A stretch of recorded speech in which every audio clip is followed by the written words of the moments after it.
Tiniyak ng pamahalaan na igagalang ang karapatan ni Senator Ronald Bato de la Rosa sa oras na maipatupad ang warrant ng International Criminal Court o ICC laban sa kanya. Si Paul Montebon sa balita. Nananawagan si DILG Secretary John Vic Remulla kay Senator Ronald Bato de la Rosa na sumuko na lamang at harapin ang kinakaharap nitong kasong crime against humanity. Sa isang ambush interview sa Camp Karingal, sinabi ni Remulla na handang ibigay ng gobyerno ang lahat ng respetong naaayon kay De La Rosa bilang senador at dating opisyal ng pamahalaan.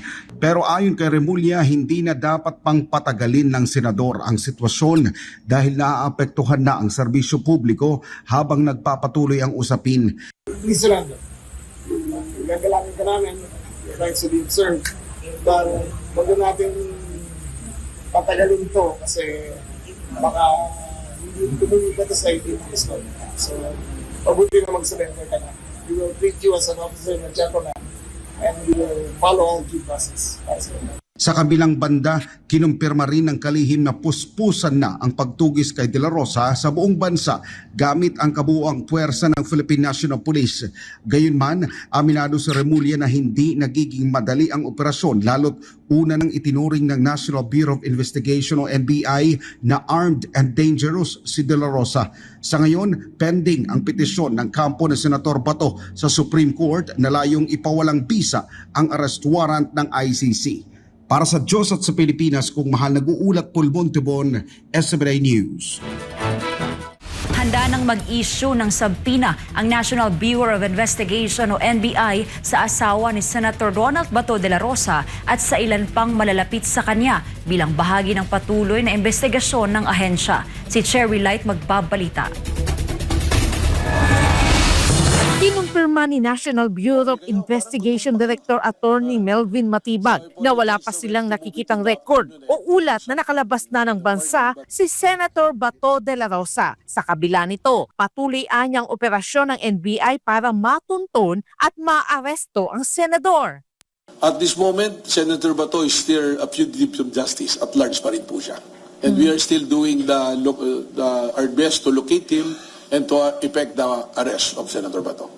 Sinabi ni Matibag na marami ng lugar ang pinuntahan ng kanilang mga operatiba upang hanapin si De La Rosa. Lahat umano ng posibleng lead o impormasyon hinggil sa pinagtataguan ng senador ay kanilang biniberipika at pinupuntahan. Biniberipika rin ng NBI ang impormasyon ng posibleng tinutulungan ni dating PNP Chief Oscar Albayalde si De La Rosa upang makaiwas sa pag-aresto. Dahil dito, kinumpirma rin ng NBI Chief na planong padala ng subpoena ng ahensya ang mga contacts ni Senador Ronald Bato de la Rosa kabilang na ang kanyang asawa.